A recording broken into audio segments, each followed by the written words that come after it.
Good evening. Welcome. Great to see you all. I'm Eric Siegel, Director of Education here at the Harn Museum of Art, and it's my pleasure to welcome you on behalf of Director Dr. Leanne Chesterfield.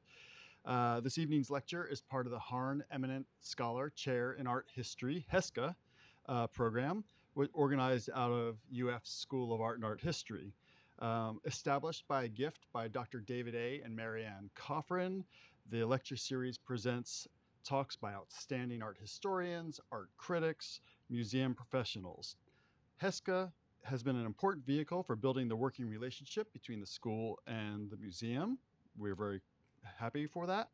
And uh, really, we value HESCA for bringing such wonderful scholars here to ignite conversations around art and art history.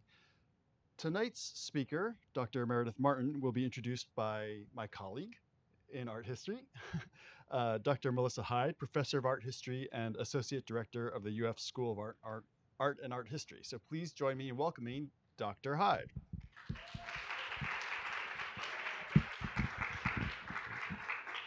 Thank you. Thank you, colleague Siegel. Um, it is such a pleasure to get to introduce our speaker this evening. And thank you, everybody, for being here. I'm very excited to be able to have Meredith share her fabulous new project with all of us. So I'm just going to read my little introduction here, and then I will hand things over to Dr. Martin. So Meredith Martin is a professor of art history at New York University and the Institute of Fine Arts. She received her PhD from Harvard and her BA from Princeton. Dr. Martin is one of those rare scholars whose research, publications, and intellectual interests are as varied as they are deep. She's a distinguished specialist of 18th and 19th century French and British art, architecture and material culture, histories of empire, colonialism and enslavement, art and gender politics, cross-cultural encounters, interiors and identity, historical revivalism, and contemporary art. Her recent publications include a book that she co-authored with Gillian Weiss entitled The Sun King, at Sea, Maritime Art and Galley Slavery in Louis XIV's France, which was published in 2022. An absolutely groundbreaking book, if that's the word for a book with a maritime theme. I was thinking about that. It won a panoply of prizes: the Leo Gershoy Prize from the American Historical Association, the David F. Pinkney Prize from the Society for French Historical Studies, and the Ken Shore Prize from the Center for 18th Century Studies. It was published in a French edition in 2022. Dr. Martin is also the author of Dairy Queens, The Politics of Pastoral Architecture from Catherine de' Medici to Marie Antoinette, which was published in 2011. Fabulous book, fabulous title. She's the co-author of Meltdown, Picturing the World's First Bubble Economy in 2020, which is related to an exhibition she co-curated for the New York Public Library. And this is only to name some of her most recent book publications. She is a prolific author of articles and book chapters that range chronologically from the 17th century to the present day, and she's a founding editor of Journal 18, which has become a really essential publication for people working in 18th century studies and beyond. Well, I cannot think of anyone in our field who has Meredith's energy, appetite, and talent for carrying out projects of both scholarly and creative that are both scholarly and creative, whose reach extends far beyond academia. And just to cite a couple of examples, together with the choreographer and activist Phil Chan, Meredith reimagined and restaged a lost French ballet from 1739 known as the Ballet des Porcelaines, which premiered at the Metropolitan Museum of Art in December 2021 and was performed throughout the US and Europe in 2022. And she's curating an exhibition on enslaved Muslims in the early modern Mediterranean that's scheduled to open at the Institut du Monde Arabe in Paris in 2026. Meredith has co-written and produced a film with the National Gallery in London related to the research that she'll present this evening, a project that explores links between land ownership and enslavement in late 18th century Saint-Domingue, Haiti, and the Paris art world. So please help me in welcoming Dr. Meredith Martin.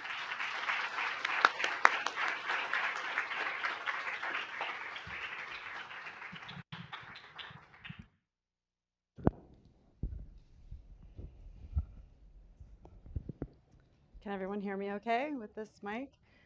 Thank you so much, Melissa, for inviting me here, and thank you for that introduction. It means a lot coming from you, someone I've admired for so long. Thank you to Mike and Eric for having this wonderful setup, and thank you all for being here tonight. So my presentation tonight has roughly 3 parts. First, I'm going to be describing a large multimedia project that I've been working on with my London-based colleague, Hannah Williams, who you should think of as a kind of shadow presenter. Our project, which we're calling Colonial Networks, explores links between Haiti, when it was the French colony of Saint-Domingue, and the Paris art world during the late 18th and early 19th centuries.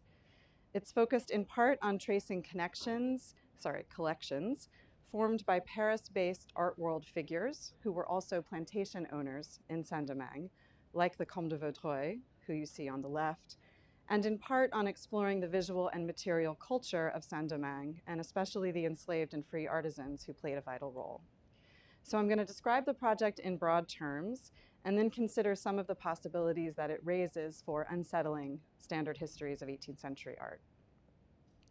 After this, I'll turn to the architectural and urban environment of late 18th century Paris and consider some of the ways in which it was dependent on colonial commerce and enslaved labor, a dependence that was widely acknowledged and visible at the time. And in the third part, I'll look more deeply into these connections through a case study of the so-called Choiseul tabatière, a famous gold snuff box that became a cause célèbre in France a couple of years ago when it was put on the market and eventually acquired for nearly 4 million euros by the Louvre. And this is a tiny box like this big, so hot stuff. The sale of this snuff box generated a huge public campaign and a lot of press, but it went entirely unmentioned in any of this literature that the box and its owner, the Duc de Choiseul, had multiple ties to colonialism at the level of materials, patronage, form, and use. So let's first start with this painting, which is really at the core of our project.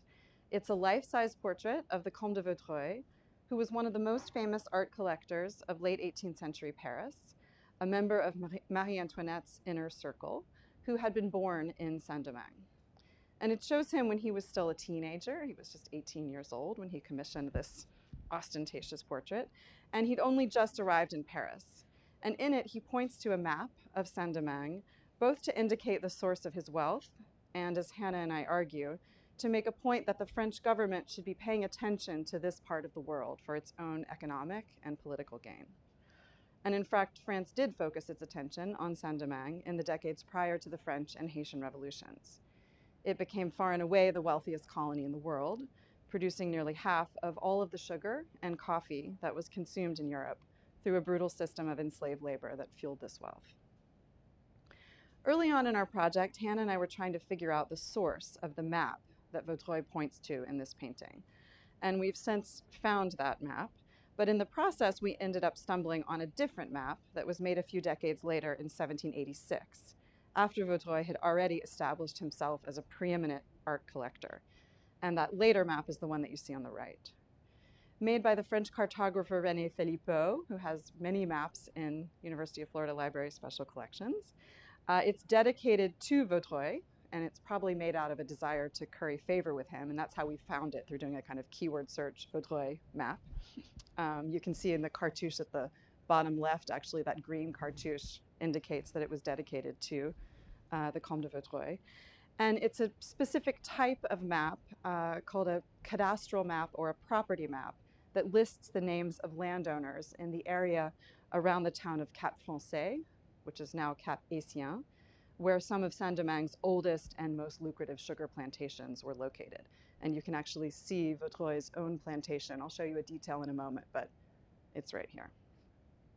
So when Hannah and I first came across and started looking at this map, we were startled to see that it reads like a who's who of the Paris art world, with the names of many collectors, patrons, artists, and architects represented, named as landowners who were claiming ownership of the space. And we were vaguely aware of the impact that colonial commerce had on artistic production and consumption in Paris, but this map made that impact really powerfully legible and also deeply disturbing in its kind of pointed assertion of this ownership. And that's probably actually why it was made, so that absentee landowners back in Paris could flaunt their possession of these spaces via a map like this, which could be hung on the wall similar to the one that you see in Vaudreuil's portrait. In fact, there's a kind of trompe-l'oeil border, like a frame, indicates that it could be hung on a wall and displayed in a similar way.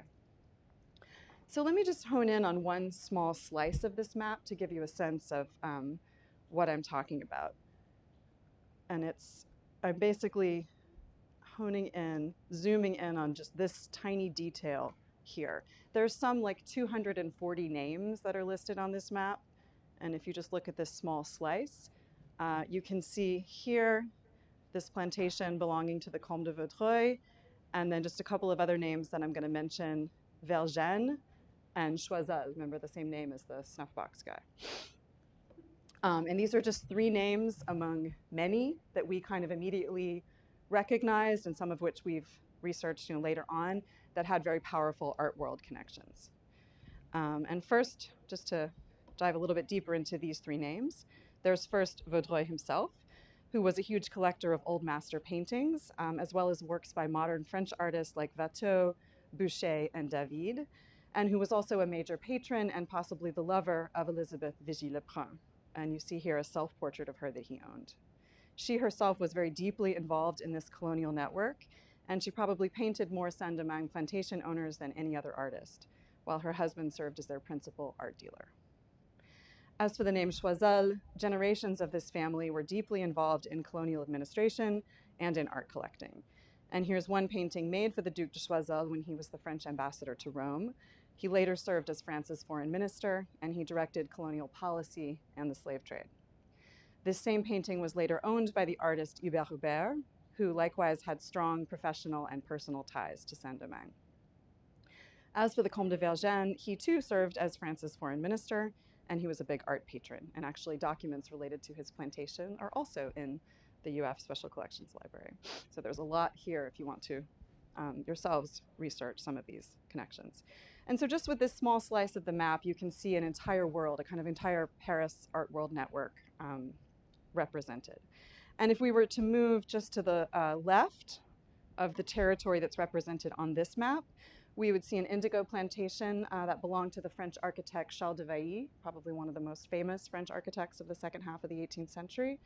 And that appears, that's an indigo plantation that shows up on another property map. The family name for de Vailly's plantation was Duval. And then you can see that, you can see that here, and then you can also see these small red dots, and you could also see similar dots if I go back to the detail here. These represent houses for the enslaved on these maps. And then if you, hold on, let me just get to where I was. So to the left of the territory is the plantation belonging to Charles de Vailly, and then at the very top of the Philippeville map is a tobacco plantation that belonged to the family of the artist Géricault, whose own ties to Saint-Domingue haven't really been explored, especially in relation to paintings like the Raft of the Medusa. And they haven't really been examined in terms of his relationship with the Haitian model Joseph, who appears at the top of the pyramid in his painting, and who's also hauntingly portrayed in the painting on the right. And that one is by the artist Chassériau, whose mixed-race mother had been born in a different part of Saint-Domingue. So into the 19th century, you continue to have these really extensive connections. So maps like these can hide as much as they reveal, and they privilege certain actors while rendering others invisible. So part of our project involves turning this colonial map against itself to restore some sense of the human and ecological presence that it has erased, most notably by focusing on Black life and resistance, as well as indigenous traces, all of which this map suppresses by foregrounding the names of mostly absentee white colonizers. So one obvious example of an absence would be Toussaint Louverture, who lived on the Breda plantation that was located just above Vaudreuil's. You can see that encircled here. And our project would also include the presence of many unknown enslaved laborers and artisans, some of whom worked as goldsmiths and as sugar sculptors, as well as indigenous Taino artifacts that were being excavated from these plantations in the late 18th century and put on view in a public art museum that was created in the nearby town of Cap Français. So this critical counter map We'll also document resistance among Black residents through events like the Bois Quémont ceremony, which was an important precursor of the Haitian Revolution that took place in August 1791 on the site of the Choiseul plantation. So this is a question of sort of layering, bringing to light history that is not represented, that is erased, suppressed on the property map, and de-emphasizing the very limited story that the property map itself tells. We aren't quite sure how this layering is actually going to look like in terms of sort of data visualization. So that's something that we're still thinking about. And since images of many of these events connected to the Haitian Revolution, since images of these events don't survive, we will likely rely on modern and contemporary Haitian and Caribbean diasporic artists to visualize them. So one of the artists that we're working with is Raphael Barantini, who did an amazing installation on enslaved freedom fighters in the French colonial Caribbean at the Pantheon in Paris last year. And this mural that you see at the bottom represents the Battle of Vertières, which was a decisive event in the Haitian struggle for independence that took place near Cap Haitien. But Barantini is also creating a mural representing the Bois Quémont ceremony that's going to be the centerpiece of an exhibition of his work that opens tomorrow, actually, at the Palais de Tokyo in Paris. So at the end of last year, Hannah and I launched a Colonial Networks website, which is one stage, one phase of the project. And we're planning to spend the better part of this year developing content for it. And this is very much a crowdsourced project. So, if you're interested in joining our team or if you have feedback, we really, really do want to hear it. We ourselves have recently written 2 posts for the site that describe 2 workshops we convened at NYU last November to discuss different parts of the project. One about our critical countermap, and the other devoted to the idea of telling new stories about artworks and their colonial connection through provenance, through the history of the ownership of an art object. And we've also started to receive short essays from colleagues that will appear on our countermap and engage a really wide range of topics, among them Black actors and musicians who performed in Saint-Domingue theaters, as well as enslaved and free persons of color who worked as hairdressers and wig makers. And one of these wig makers was Jean-Baptiste Bellé. We want to include essays on many other topics, including textile production and consumption, which would also include efforts to grow and extract raw materials like cochineal and indigo that were used as dyeing agents. And these images serve as placeholders for some of these activities that we're thinking about. So our project will also attempt to convey some sense of the built environment of Saint-Domingue, including the now ruined palace of Sanssouci, which was built for Henri Christophe, the first king of independent Haiti, as well as colonial era buildings like the ones you see at the top of the screen. Some of these Saint-Domingue projects resemble neoclassical structures that were built in Paris by architects like Moreau Despreaux, whose pleasure pavilion at the bottom, about the bottom left, may have inspired the Port-au-Prince government building above it. And for these buildings, we really want to highlight the thousands of enslaved and free Black carpenters, architects, and artisans who contributed to their design and construction. In fall of 23, I worked on an experimental pilot project involving this critical countermap with students from the Institute of Fine Arts. Each student chose one story or point on this map and wrote a short essay about it. Once we figured out where these points would be located on our historical map, we attempted to georectify them using a contemporary map of Haiti, which was complicated given that the historical map is oriented south-north, as if from the perspective of an approaching ship. So when you place it on a contemporary map, it shows up upside down. And for this pilot project, we use ArcGIS story maps, but we may end up using different software, different platform for the other maps we create. And we also plan to make all of our research available in the form of a data set that other scholars can use to create their own visualizations or to extend this research to other colonial spaces like Guadeloupe or to metropolitan cities like Bordeaux and Nantes. We ourselves are limiting our focus to Haiti because we wanted to have some content ready by 2025, this year, because it marks the 200-year anniversary of the devastating indemnities that the new Haitian government was forced to pay its former colonizers. Many of you probably saw the New York Times piece about these indemnities that were published a few years ago. It means that the former plantation owners, the French government made independent Haiti pay them reparations for taking their land. In addition to, there was a Times piece, there's also a really useful French database called Repère, supported by the CNRS, that enables you to search for the names of these former French colonizers who demanded reparations. And the example here at the bottom right, this is just a screenshot. This is the widow of the architect, Charles de Vailly. And I also just can't help to give a quick shout out to Marlene Dout's wonderful new biography of Henri Christophe, which just came out at the beginning of this year.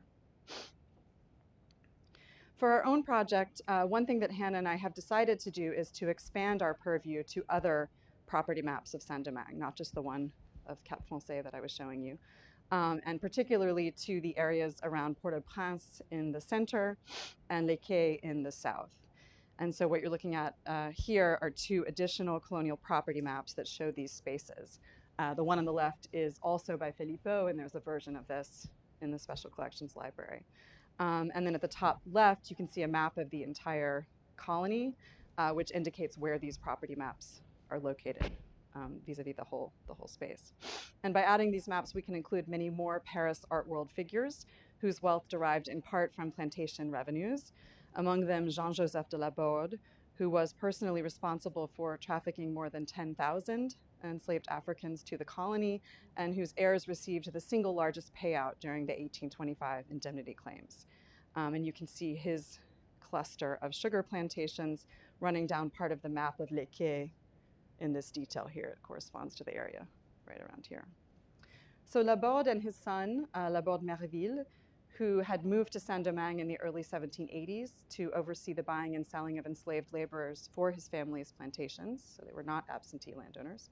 They were also major Paris-based art collectors, architectural patrons, and real estate speculators, acquiring properties like the Château de Méréville, as well as several Parisian hotels or mansions that they financed and sold to friends, like Merci d'Argenteau, the Austrian ambassador to the French court. And at the bottom right is an interior view of his hotel, which is now the site of a famous jewelry school.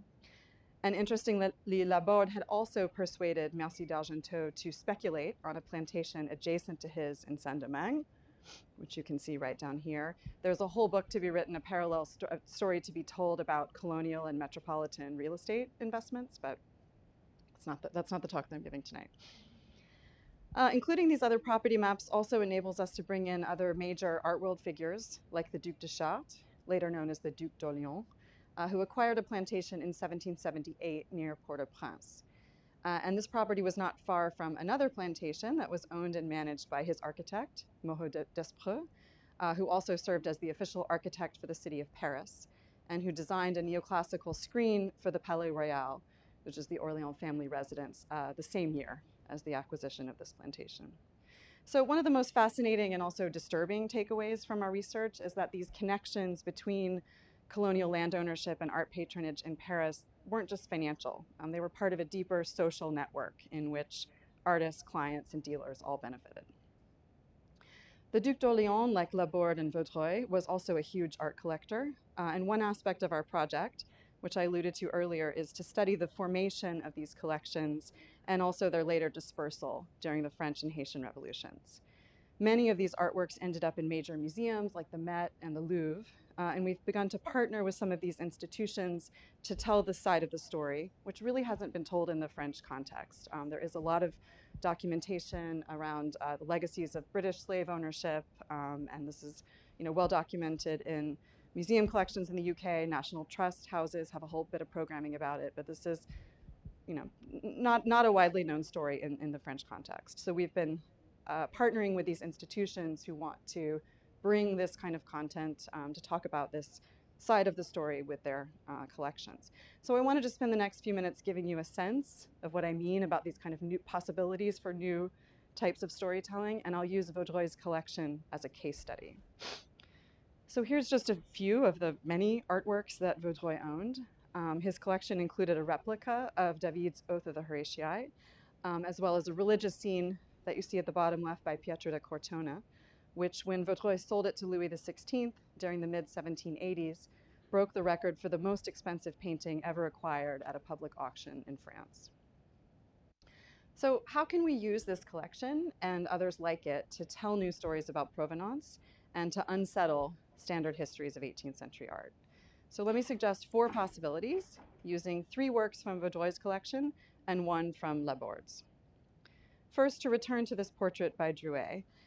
When we were researching this painting, Hannah and I discovered a previously unknown connection that it had to another group portrait that was hanging across the street at the National Portrait Gallery, which depicts members of the first Anti-Slavery Society convention held in London in 1840. That painting, as you can see, mostly shows a sea of white faces, but there are a few prominent men of color, including a man named Louis Celeste Lassen.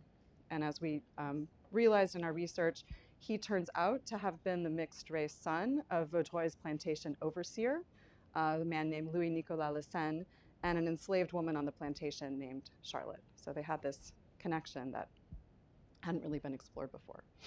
And we discovered this through extensive archival research into Vaudreuil's plantations and traced the complicated afterlives of Louis Nicolas, Vaudreuil's overseer, and Charlotte as they fled to Jamaica during the Haitian Revolution, and as their son, Louis Celeste, later became an enslaver himself and then an anti-slavery activist. And we also found a descendant of Louis Celeste, a young poet and performance studies scholar named Madeleine Lassen, and she generously agreed to come to London to appear in a film that we made with the National Gallery about this story. And it ends with her performing a poem that she wrote about these two artworks. And here she is in several stills from the film. I don't have time to get into its many layers and complexities, but I would encourage you, if you're interested, to watch it on the National Gallery's YouTube channel. I think it really aims to follow Madeleine's own directive, as she says in the film, to stay true to historical facts, but also to dream what else is possible around them. So for the second example, I think that doing this kind of research really fundamentally changes the way that you view these artworks, and it enables you to see things that you hadn't seen before. And this was my experience with Watteau's Pleasures of the Ball. I had seen this painting many times before, but I'd never really looked at the figure of the young black man at the top right, who leans over and looks down on the scene while wearing a turban and what appears to be a metal collar, which would identify him as an enslaved attendant. Several such figures appear in Watteau's work, but they're not often commented on in the literature on the artist. And until very recently, when the Dulwich Picture Gallery revised its online description of this painting, I hadn't seen anything published that mentioned this particular figure. But once I see him, I can't stop looking, and it raises all kinds of questions. Who is he? Is he a real person? Was he connected to Watteau's own colonial network, which included many figures who were themselves involved in art collecting and in the slave trade? What was Watteau's own attitude towards this figure? What does it mean that the artist seems to have made him a kind of surrogate spectator? These aren't questions with easy answers, and museums are often nervous about broaching them, worried that it might somehow ruin the pleasure or the beauty of the work as a whole. But not only do I think we have an ethical imperative to ask them, I also think that most members of the public welcome the opportunity to think critically about artworks, not just to admire them, and are able to hold together the complexity, the beauty, and the dark side of their histories. And you could say something similar about my third example, which is this Rembrandt painting now at the Louvre. Many people have asked whether Hannah and I plan to do something similar with our website to the Legacies of British Slave Ownership database, which tracks explicit financial connections between plantation ownership, compensation paid to enslavers, and art patronage. And we're still not sure how far we want to go with this. It's possible that we will make financial records available for someone else to explore in greater detail. Our own interest is not so much in expressly following the money, but rather in thinking more broadly about how the buying and selling of artworks were related in disturbing ways to the buying and selling of enslaved humans. And to give just one example, Vaudreuil sold 2 of his Rembrandt paintings to the king in 1784 for 13,000 livres, and that price is documented in this tabulation of prices realized at the sale. The amount is really distressingly close to the 13,500 livres that Vaudreuil paid a few years later to acquire 6 men and 4 women to serve as enslaved laborers on one of his plantations. And I'm not saying it's the exact same money, but still, how does knowing this connection change our view of this artwork? We can still admire its haunting beauty, but the idea that profits from its sale contributed, directly or indirectly, to Vaudreuil's enslavement of at least 10 people gives the painting's stark tenebrism and its dark, confined space a troubling, altered resonance. And for my final example related to collecting, when Hannah and I first began working on this project, we discuss the difficulty of trying to tell this story with the artworks that these plantation owners amassed, many of which are neoclassical in style and subject matter, given the fact that their connections to land ownership and to enslavement were invisible in the works themselves, seemed to be invisible in the works themselves. So for example, if you wanted to try and do a museum exhibition on this topic, it would be challenging because there's only a limited amount of information you could convey in a wall label. But I'm increasingly convinced that this invisibility is actually our own disciplinary blind spot, and that connections between neoclassicism and themes of domination and enslavement have been there all along, and were perfectly visible to art collectors like Vaudreuil and Laborde, who looked to the slaveholding societies of ancient Greece and Rome as a model and a justification for their own practices. In some cases, this connection is quite literal. For example, in this enormous painting that you see at the bottom by Carl Vernet, that's now at the Met.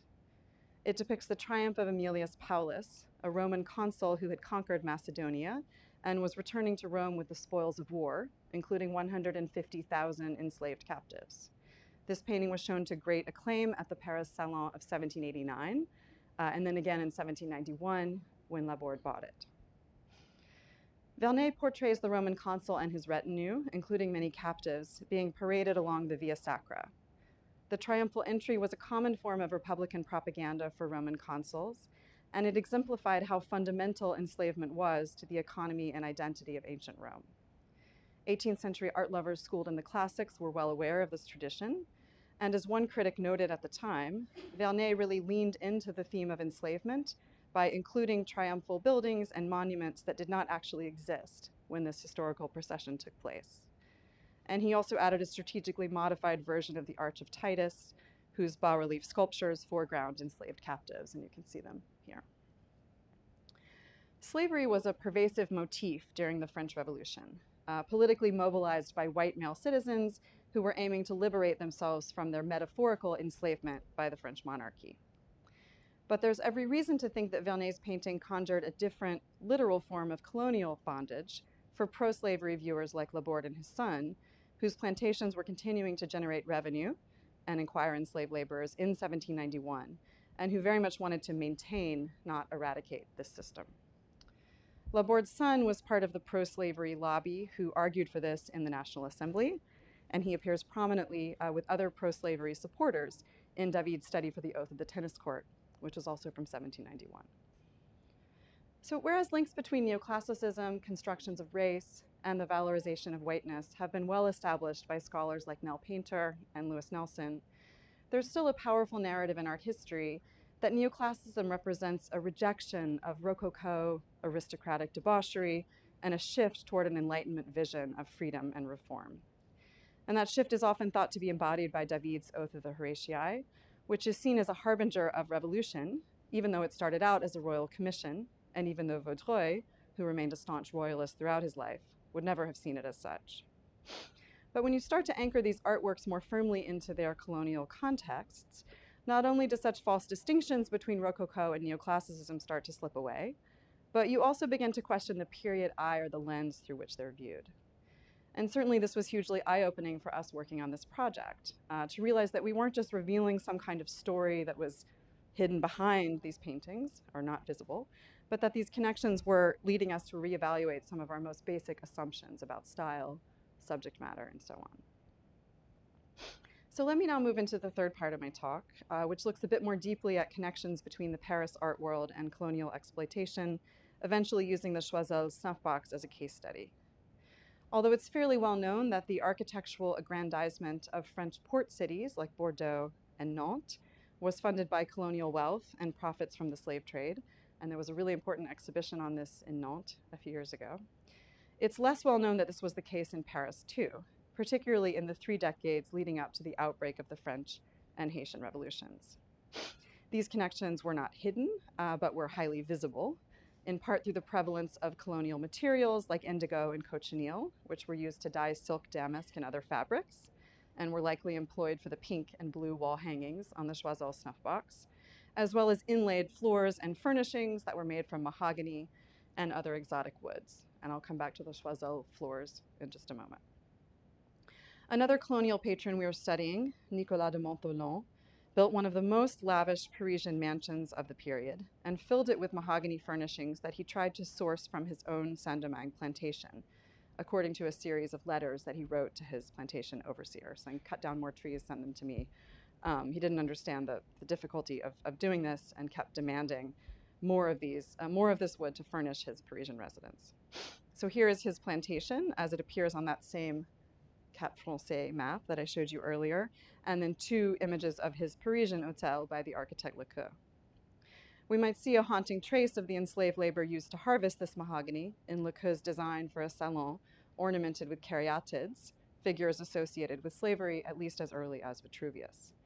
And it's also worth remembering that these Parisian interiors were filled with colonial goods like tobacco, coffee, and sugar, contained in snuff boxes and other luxury vessels made out of gold, silver, and porcelain, and regularly consumed in these elite settings. Another way that the link between these Parisian residences and slavery was made painfully visible was through the ubiquitous presence of enslaved African or Afro-descended attendants. These were often young men or boys taken from the colonies to live and work in these Parisian households, despite official restrictions against bringing them to metropolitan France.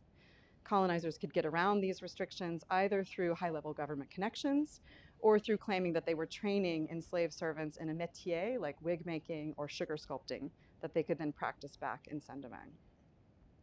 Such individuals regularly show up wearing exotic turbans and court livery in depictions of Parisian mansions, including Lequeux's drawing of the Hôtel de Montelon, and another image of the Hôtel Télusson, which was built by the widow of a financier who was involved in the slave trade.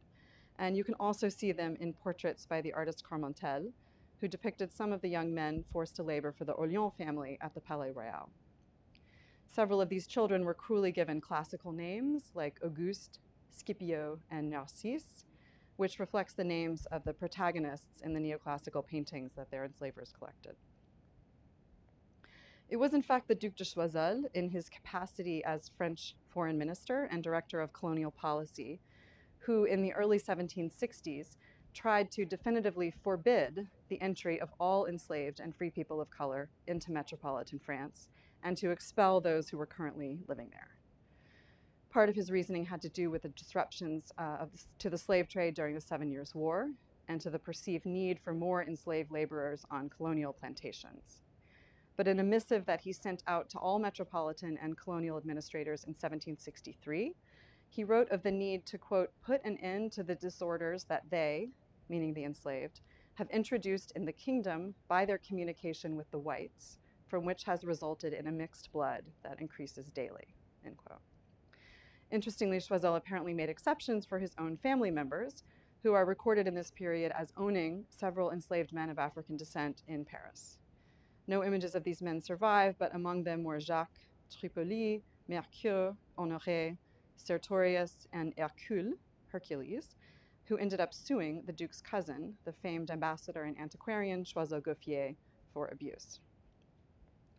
One wonders whether Choiseul's stated fears of miscegenation and his fantasy of white purity could have shaped his appreciation for neoclassical art. Specifically, paintings he owned like this image of a Greek bather, which was shown to great acclaim at the Salon of 1763, the same year as his missive, or this white marble statue of Innocence that was also in his collection. Both of these works, as you can see, appear on his snuff box in tiny details, and I'll come back to that in just a minute.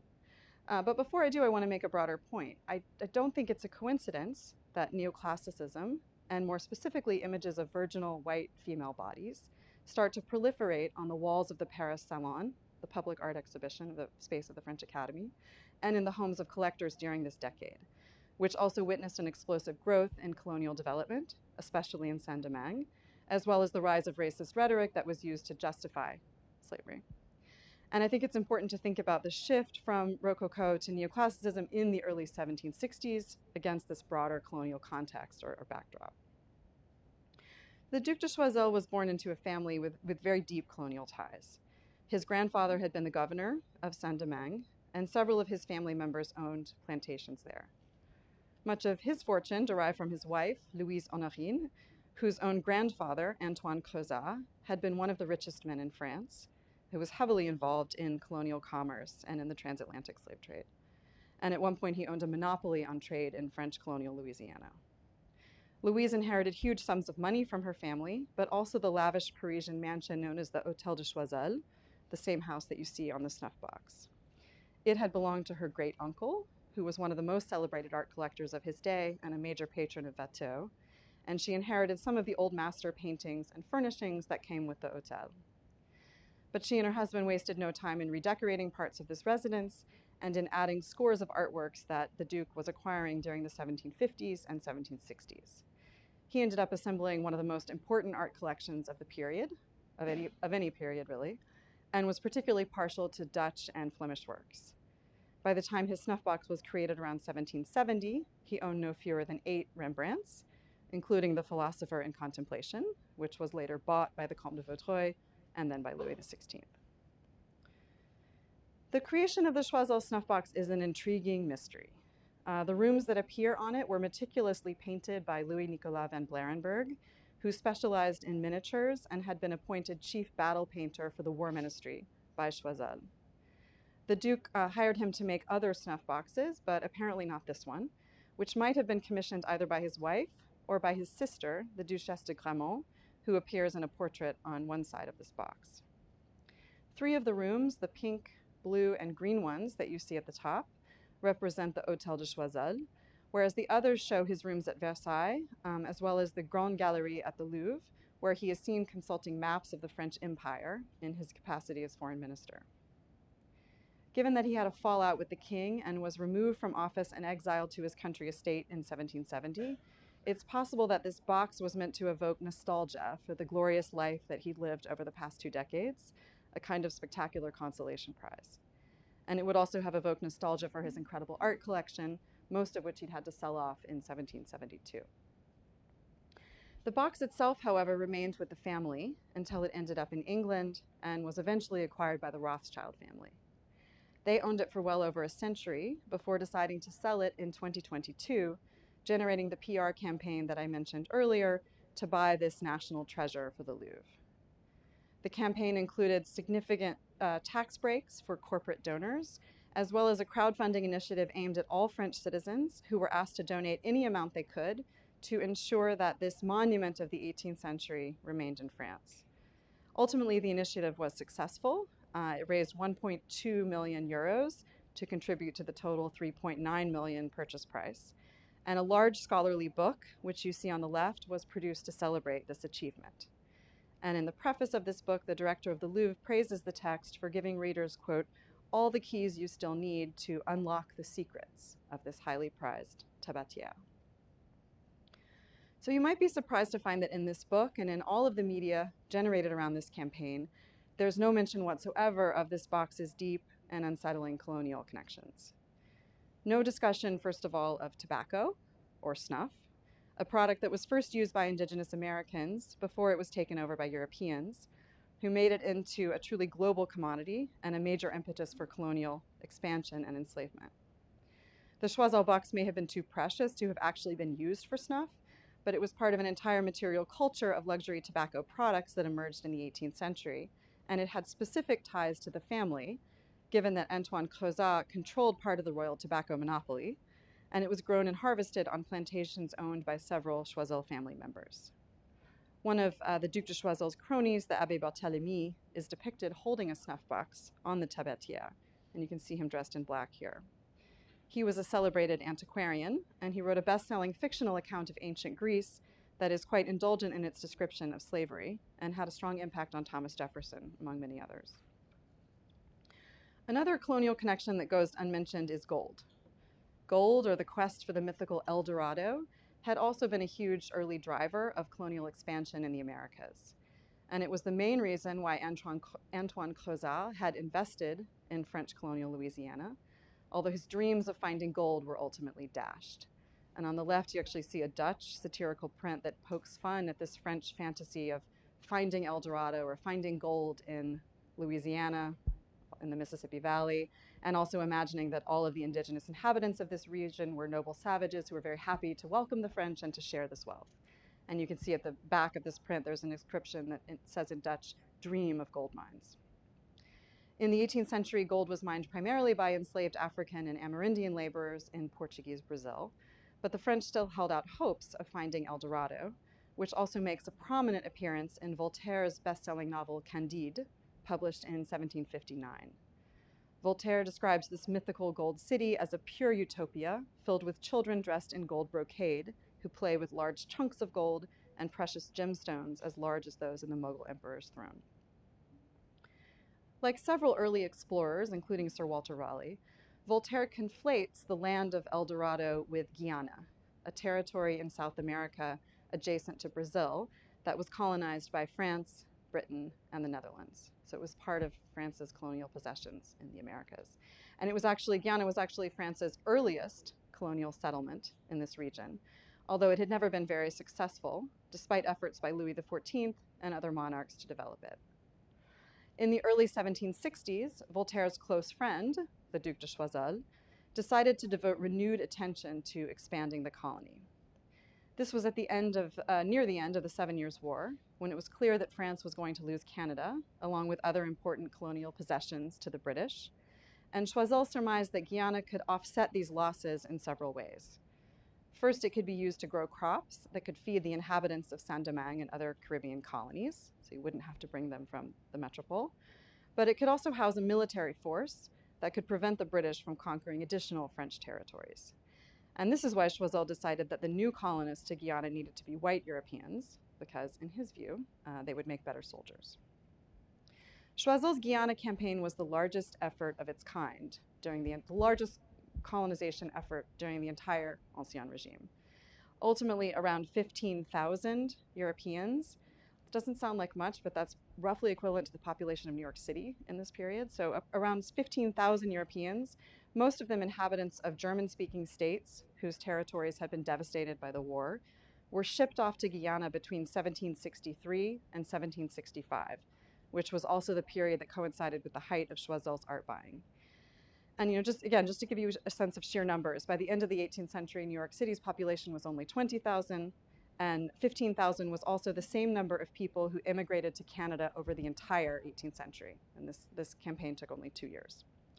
Many prospective colonists seem to have been coerced into making the trip, but several dreamed of gold, or at least the better life that was promised to them in Choiseul's propaganda campaign. The Crown pledged to pay for their voyage and to provide them and their families with beautiful land, food, clothing, and housing for 2.5 years. And Voltaire was not the only Enlightenment philosopher to get into the game. The art critic and philosopher Denis Diderot sent his nephew. If the colonists had any doubt about where they were going, they could consult texts and images that were published around this propaganda campaign, including so-called optical views that were designed to be seen through a proto-cinematic device called a zogroscope that gave the illusion of 3 dimensions, a kind of immersive early reality. And you can see 2 examples. Well, there's one example here on the right. This is an earlier map of Guyana from the 17th century. And then there's 2 other examples of these optical views at the top of the screen here. These kinds of popular prints aim to immerse viewers in a quasi-mythical land that evokes Watteau's Island of Cythera, or perhaps this painting of Bathers by Vernet that Choiseul owned, as well as several of the Dutch landscapes in the Duke's collection.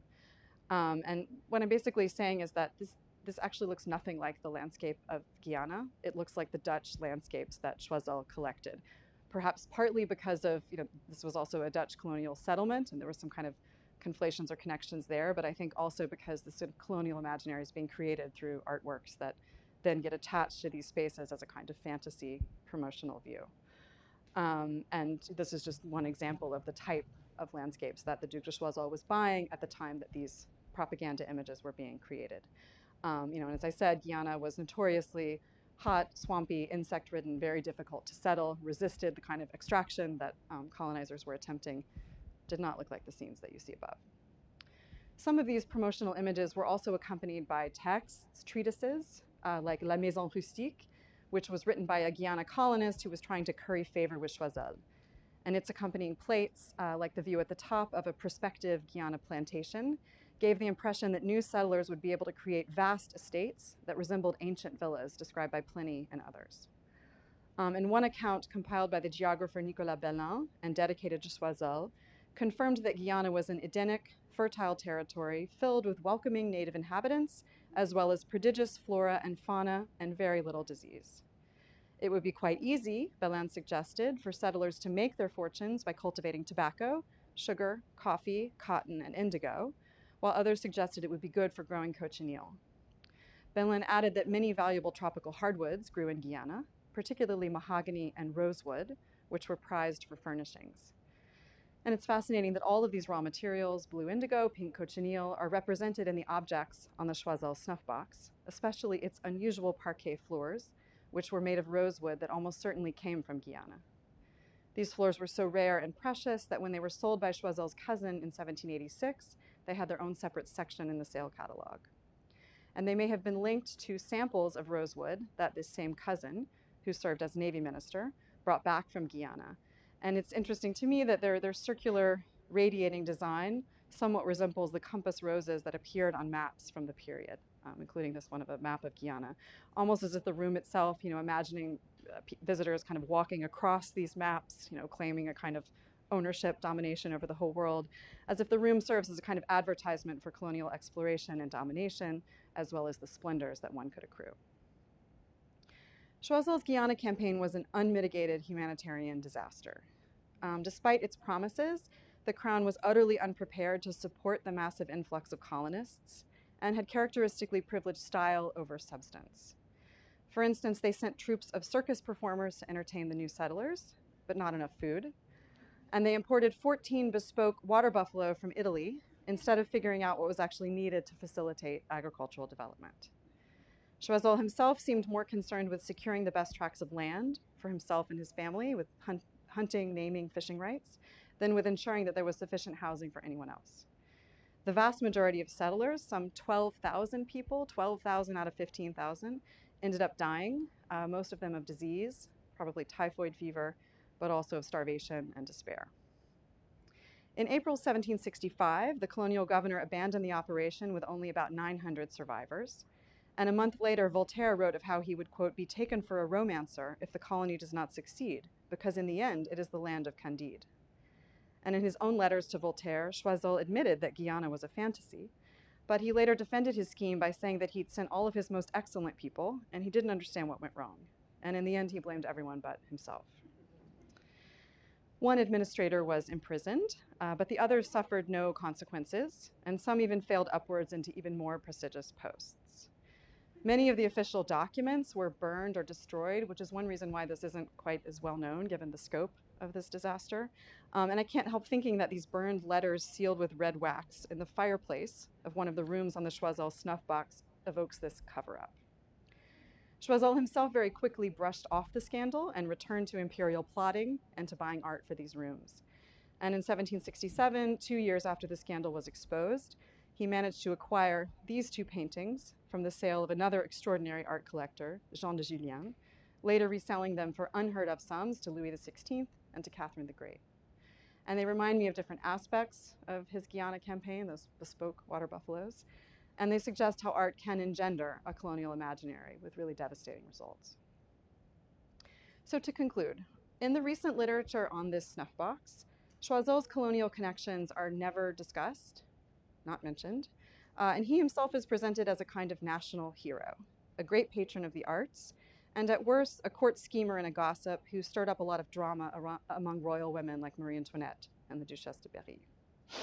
So I'm not trying to have him canceled, and I'm also not trying to be the American insisting that the French need to confront their colonial past.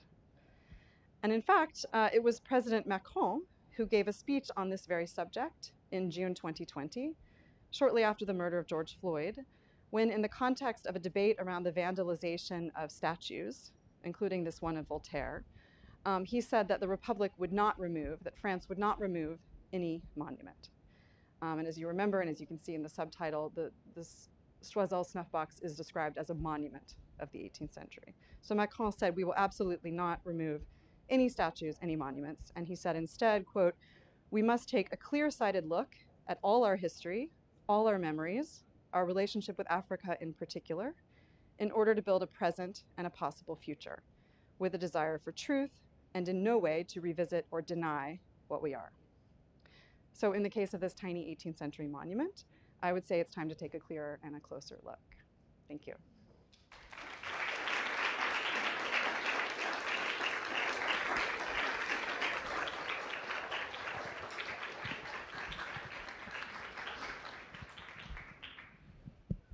Thank you so much for a really compelling talk. We have microphones on both sides of the room for questions, which we invite from the audience.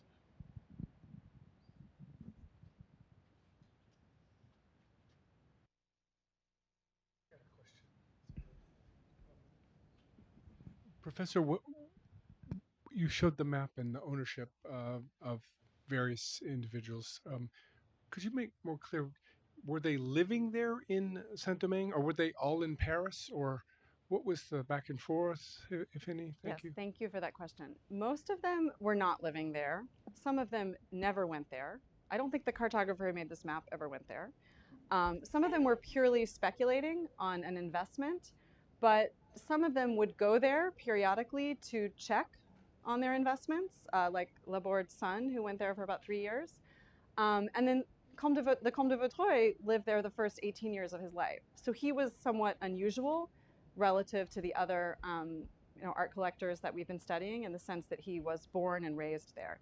The Duc de Choiseul himself didn't go there, but he had family members. There were extended branches of the Choiseul family who were in different French Caribbean colonies. Some of them settled in Martinique, and some of them had plantations in Saint-Domingue. And you saw the Choiseul family member in Cap Français. His cousin, the one who was also the Navy, the foreign minister, had a plantation in the south near Laborde. So, but for the most part, these were absentee landowners, and they would have managers who would oversee the property and would send them detailed reports every month. And so that's one of the ways that you can study the very disturbing history of these places, and that these archival documents are preserved in Paris or in Aix in the National Archives.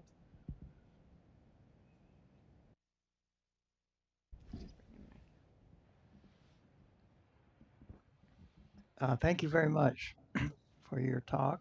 I have the pleasure of visiting all the places I think that you talked about, Haiti and Guyana. Did you do research in Haiti? Sorry, I was like waiting for a microphone and I'm wearing it. No, I have not. I have not been to Haiti, and I'm not going to Haiti probably for the foreseeable future. And part of what we really want to do with this project is to have a dialogue, collaboration with scholars in Haiti, which is really difficult at this moment. There's a lot of scholars who work on Haiti who are in Florida and different parts of the U.S. But no, most of the plantations themselves been destroyed. There are some like surviving architectural fragments and things like this. The archives themselves have also, there are still some in Haiti that survive. Many have been destroyed, not only by the Haitian Revolution, but later, even the more recent earthquake. But these kinds of archival documents, usually you would make a copy, you'd keep one in the colony and then one in metropolitan France.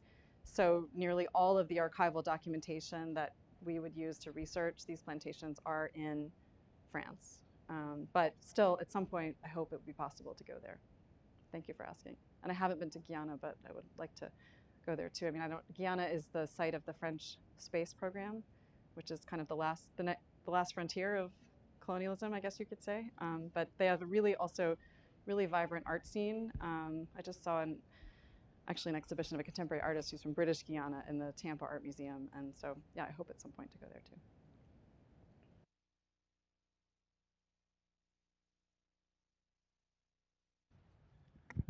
I'd like to know if the snuff box was wood or metal. So it's gold. Gold. Yes. It's actually made of gold. And I didn't really get into the, I'm going to develop this for a longer talk, but you already had a lot on your plate, so I didn't go too deeply into it. But it was made by goldsmith Louis Roussel. And then these are tiny miniature paintings, on vellum that were made by Van Blarenberg that were then fitted on top of the case, or the cage is what it was called, that was made of gold. And the inside is gold. And yeah.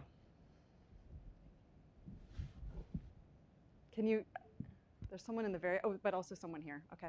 No, sorry. much of Papa Doc, who ran the country, and he moved away, how much did he steal from the country as far as artwork and different things? Him and his son ruled the country for many years, and how much did they steal? I'm sorry, I couldn't hear the name. Papa Doc, the Oh, that's from a later period that I'm not really working on. We're, again, like this project has multiple layers and could expand kind of exponentially in terms of time and space and geography, but our interests are really focused on, late 18th, early 19th century Paris and Haiti. So yeah, that's not something that we're looking at.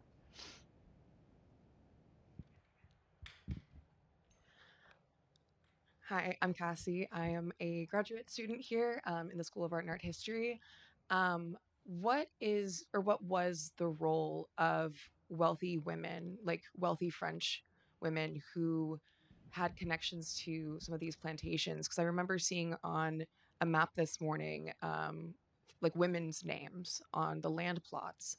And I think there's definitely an interesting interaction there because I remember learning that Madame du Pompadour had a slave ship named after her, and that blew my mind. So yeah, as did, I mean, she also had 2 enslaved attendants who were listed in her inventory, and so this whole fantasy that or fallacy that there are no slaves in France like just did not exist. And the Duchesse de Choiseul, they also had slave ships named after them. Most of the people that I've mentioned, are connected in that way too. Women were really important on both sides. In Paris, it was often these heiresses, like the wife of the Duchesse de Choiseul, who provided the fortune. Not always, but sometimes. It was also quite common for ambitious men from the metropole, especially military men, to go to Saint-Domingue or to another colonial territory and to marry a wealthy Creole widow. So someone who, Creole means basically just born in the colonies, could be black or mixed race or white, but this was a phenomenon, and that was a way for them to gain, for these military men who were more like upstarts, to gain property and fortune. And so sometimes if on these property maps it says like veuve, like widow, so-and-so, it might be because that plantation was actually owned by the wife that this person married into, and the plantation name didn't necessarily change. Or it could just mean that there was a woman who had been married to someone who owned the plantation, and then she continued to manage it after his death, and that was also very common. But yeah, women were very heavily involved in art collecting too. I mean, it's a little bit difficult to document. The Duc de Choiseul is always credited as the creator of this art collection, but surely his wife was very closely involved. I mean, not only she had the money, she had a lot of the money, but also by all accounts they were very closely linked in terms of taste and patronage and the remodeling of this house. So some of it just because of the way that inventories and property is documented and transferred, it's very hard to really study the extent of women's role, but it was really powerful. And that's also true of women of color. I mean, enslaved women and also free women of color in Saint-Domingue in terms of their plantation ownership in some cases, but also ownership of businesses, and that created textiles and other kinds of commodities that are part of this story too. Thank you for that question.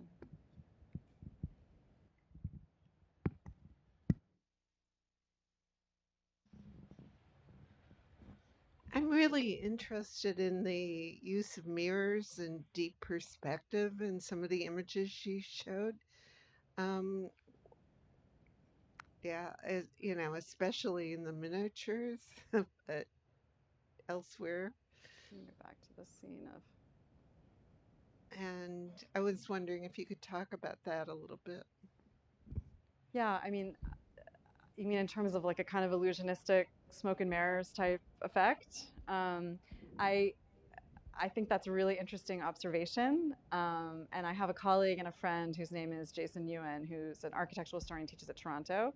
And he's written about real estate speculation and colonial trade from an earlier period, around 1720, which was the period of the Mississippi and South Sea bubbles.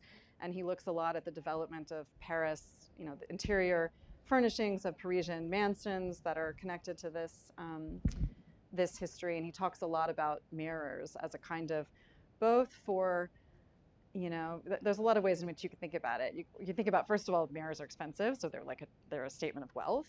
In many cases, they're more expensive than paintings, so you're kind of showing off your wealth, or early on when the French were trying to figure out how to make good mirrors and kidnapping Venetian glassblowers to learn this technology, also your kind of technological sophistication. But mirrors can be a metaphor too if you're like an upstart arriviste, you're kind of mirroring the taste, the identity, the comportment of the aristocrats that you're trying to emulate. Mirrors also give a sense that you have twice as much as you actually do, so you're kind of aggrandizing your collection. But I think also the fact that a lot of this wealth is built on a kind of, house of cards, and it's a kind of screen. This is something that Hannah and I want to look into, but haven't really looked into yet, and we're not finance historians, so we're going to have some help. But so much of these acquisitions of art, of plantations, of enslaved people, it's bought on credit. So there's a huge credit economy that's happening at this time. And so, the money isn't real in a way. And so I think mirrors can play into all of these ideas in really fascinating ways. So thank you for that. Someone back here.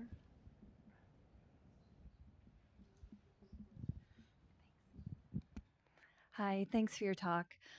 As a geographer and a docent here, I'm really interested in this intersection of cartography, geography, and art.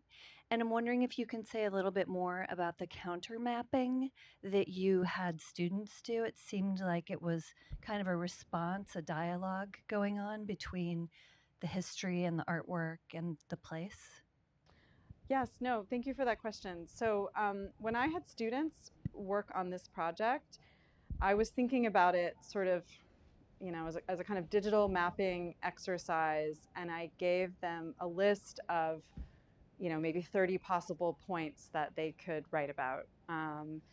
At the time, this was sort of at the beginning of our research, and so a lot of what we had been focusing on was the names of these plantation owners. But, just because we recognized them, we were immediately thinking like, oh, let's see how much we can find out about the extent of these connections, what the revenue was that was generated by this plantation, how to like map that onto the art that they were collecting, and so on and so forth. And so I gave this list to the students, and there were maybe 12 students in the class, and no one wanted to write about the plantation owners. They were not interested in that story. They were interested in other stories. They were interested in Francois Mackandal, who'd been a formerly enslaved man who led a early kind of resistance that ultimately influenced the Haitian Revolution, had escaped enslavement, was part of a Maroon community, and so they wanted to tell other stories focused on Black individuals' life, resistance, also stories about like the printing press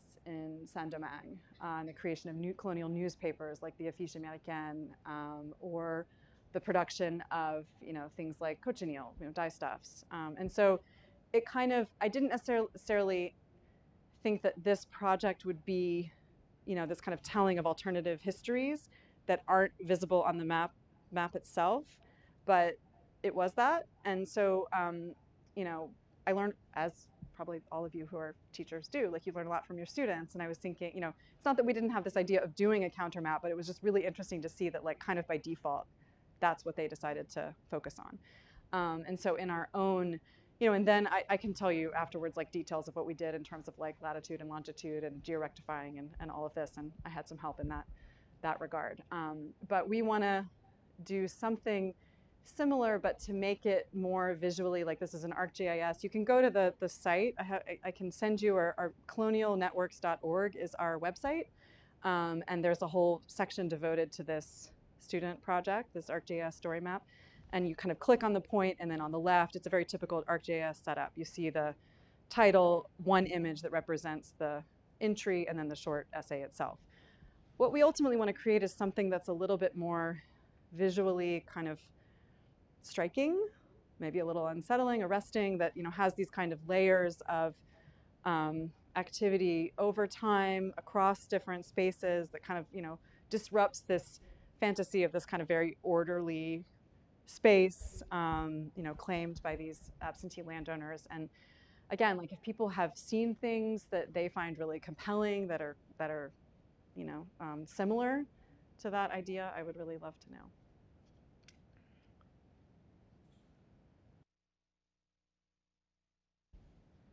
Hello, thank you so much for your talk. I wanted to get your thoughts on what made the French campaign to keep the tabatière in the country so successful. I think it's fascinating that 1 million euros was dedicated to that, and I just wanted your thoughts on what could have, I mean, surely without the context that you provided earlier, but what could have made it so successful. Yes, no, thank you. The rhetoric around like the campaign and the press, that this snuff box, I think one quote like "C'est la France," like this is France. This is the most like perfect embodiment of French taste in the 18th century. What some people call like the sweet life, the worldly life of French aristocrats of the 18th century. Without really any acknowledgement of what made this life possible. And as anyone who goes to France knows, like this is a huge part of France's identity, the Ancien Regime. It's also a huge part of the tourist industry. It's why people go to Versailles. It's why people, go through the Louvre. Well, they go to the Louvre for Mona Lisa, but and I think that it's partly, it is beautiful. It's amazing. It's kind of mind blowing that this artist was able to capture, like you can actually recognize all of these paintings from this art collection, this really, really tiny thing. And I think people see it as, a kind of period room recreation of one of the most opulent mansions of the day. And so it's this kind of document, and it is all that, but it's also, this other history too. That's the kind of mirror image, or not really mirror because it's not really reflected in it, but. Well, I mean, I think also it was owned by the Rothschild family. It was in England, so this kind of nationalistic, like this has to be in France. This is our history. This is our identity. This is our monument. This is what makes us the kind of cultural capital of the world that we have been since Louis XIV. So we cannot let it go to, a private buyer somewhere that'll never be shown again. I mean, it has to be with us, and it is on view now in the Louvre. There's a big kind of spectacular fashion exhibition, kind of along the lines of like the Met Costume Institute shows in the period rooms of the Louvre.